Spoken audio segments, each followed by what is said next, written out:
হামলার প্রতিবাদ করেন তারা। পরে মিছিল নিয়ে দোয়েল চত্বর হয়ে স্বরাষ্ট্র মন্ত্রণালয়ের দিকে যাত্রা শুরু করে। এই সময় শিক্ষা ভবনের সামনে পুলিশ তাদের আটকে দেয়। আগে থেকেই ব্যারিকেড দেয়া ছিল শিক্ষা ভবনের সামনে।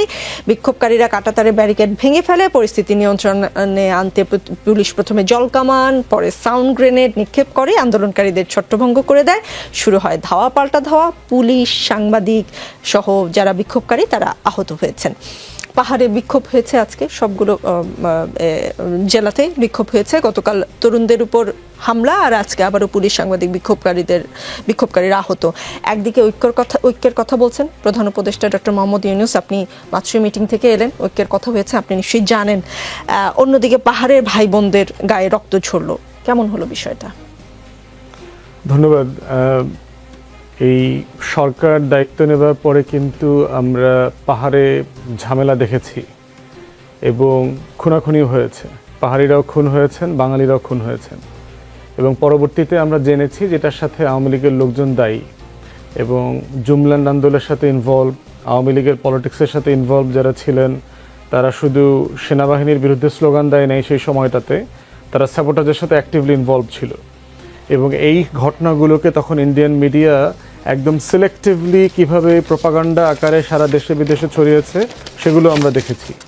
ইস্যু হচ্ছে যে কোনো বিষয় নিয়ে রাষ্ট্রের নাগরিকের প্রতিবাদ করার ন্যায্য অধিকার আছে, এ ব্যাপারে কোনো আপোষ করবার সুযোগ নাই।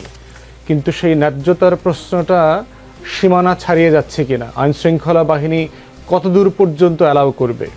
ধরেন বাংলাদেশে যদি কেউ ভারতীয় হাইকমিশনের কাছে একটা স্মারকলিপি দেবার প্রোগ্রাম দেয়, রাষ্ট্র কি তাকে হাইকমিশনারের দরজা পর্যন্ত আসতে দেবে কিনা?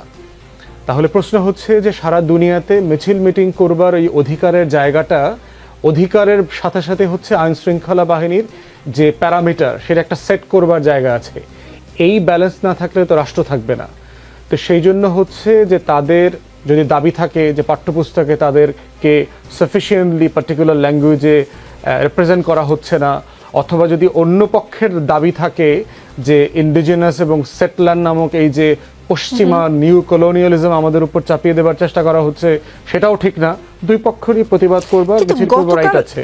একটু থামাই মাঝখানে ব্যারিস্টার ফুয়াদ, গতকাল সংক্ষুব্ধ আদিবাসী ছাত্র জনতা যখন তাদের কার্যক্রমটি ঘোষণা করেন, সেটা অনেক আগেই কিন্তু তারা গতকাল ওখানে দাঁড়িয়েছেন, মেলা আগে ঘোষণা দিয়ে দাঁড়িয়েছেন। হঠাৎ করে মুভমেন্ট ফর সভরেন্টির যারা এলেন, সরকার বা পুলিশ তো সেই জায়গাটা আজকে যেটা করেছে সেটা গতকালকে করতে পারতো, দুই পক্ষকে দুই দিকে রাখতে পারতো, তাহলে ঘটনাটা হয়তো এরকম হতো না। আপনি ল এনফোর্সমেন্ট নিয়ে সার্টেনলি কথা বলতে পারবেন। একটা বড় জায়গা হচ্ছে, দেখেন যে এটা শুধু এখানে না, তো সারা বাংলাদেশের অ্যাভারেজ ল এনফোর্সমেন্ট এজেন্সিগুলো তো কম্প্রোমাইজড হয়ে গেছে।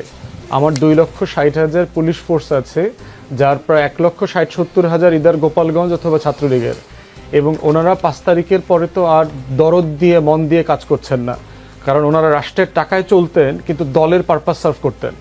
তো এই যে একটা বিশাল নিষ্ক্রিয় জনগোষ্ঠী আছে, সে কাজ করছে না। দ্বিতীয় যেটা সমস্যা হয়েছে, পুলিশিংয়ের যে ব্রিটিশ কলোনিয়াল মডেল এবং রাষ্ট্রের যারা ক্ষমতায় ছিলেন তারা বরাবর এই বাহিনীটাকে যেভাবে অ্যাবিউজ করেছেন, ব্যবহার করেছেন, পুলিশ তো অন্য কোনোভাবে এই ডিসিপ্লিনটা মেনটেন করতে ভুলে গেছে।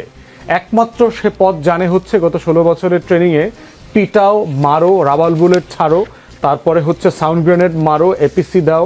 সেটা শাহবাগে কয়েকদিন আগে ডাক্তারদের আন্দোলন হয়েছে, আমি সেখানে ছিলাম।